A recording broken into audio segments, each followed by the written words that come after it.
Carl, and he suddenly became this whole other character that we never intended.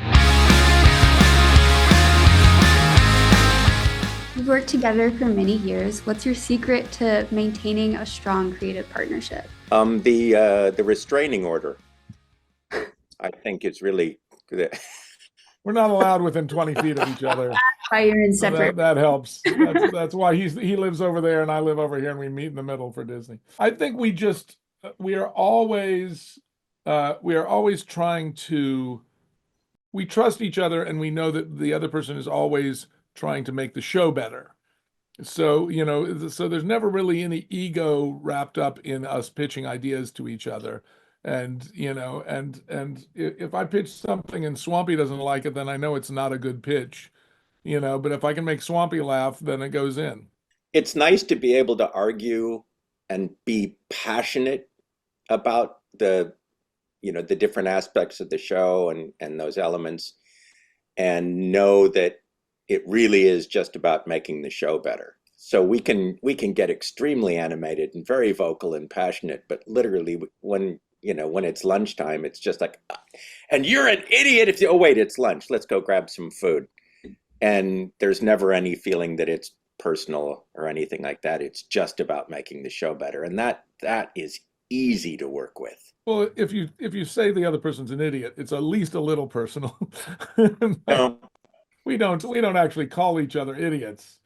Dan, for Dr. Doofenshmirtz, Yes. he's become such a loved evil character. What's the key to making a villain so lovable? Part of it is that we find out so much about his backstory that you feel sorry for him. I had a toy train. Then one day I lost it. Choo-choo. That's it? And part of it is that he's not really trying to do anything actually evil. He's not really trying to hurt anybody. He's just trying to better his standing in society. He would love to be in charge, and he really is just looking for attention.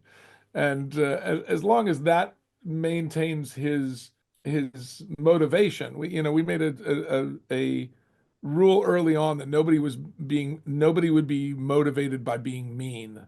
Like trying to hurt somebody else is never, or hurt their feelings or hurt them physically, is never anybody's motivation in the show. And that also goes for Doofenshmirtz, who describes himself as evil, but Vanessa at some point said, "Dad, you're not really evil. You're a nice guy who's trying to be evil. Is what you are." And I think that's why he's so lovable. Swampy, Major Monogram, he walks the line between authority figure and comedy relief. What's the dynamic? What inspired the dynamic for him and Carl and Larry the Pathless? Well, originally I was talking about it earlier. I stole the voice. It's me doing a bad impression of Walter Cronkite. Oh, hey, Agent P. So, get this. I got this memo this morning on Doofenshmirtz, and somebody abbreviated his name in it. Guess how they wrote it? Doof. And we originally just envisioned him, because Perry doesn't speak, we needed somebody to do a little exposition.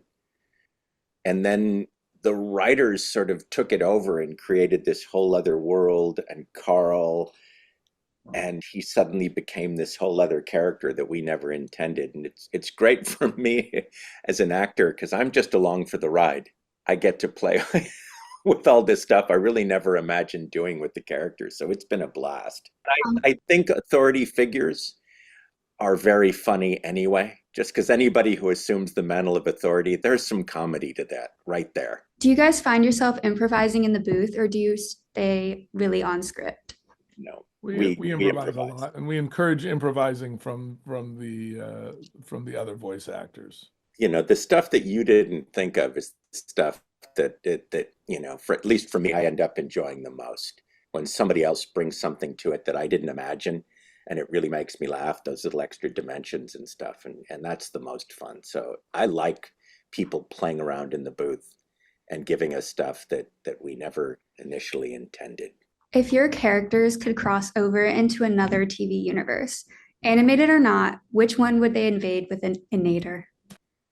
I want to say Gravity Falls. I always feel like Gravity Falls would be a fun place to go, because I really like what Alex did with that. I'd love to go into Ted Lasso's world, man. Oh, Ted Lasso is sort of like the live action version of Phineas It and Ferb because is. they're so positive. It's the positivity, and So I sweet. just I adore everything they did. And that world to me is a happy world I'd like to live in. So Yeah. let's go Oh, I there. think we all would. Okay, now I have a little game for you. Would you rather, Phineas and Ferb edition, build a rocket or fight a mummy? Oh, build a rocket. Build a rocket.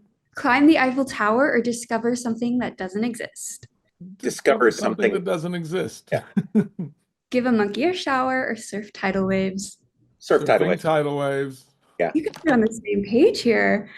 Okay, create nanobots or locate Frankenstein's brain? Ooh, Frankenstein's brain. Creating nanobots. See? A difference.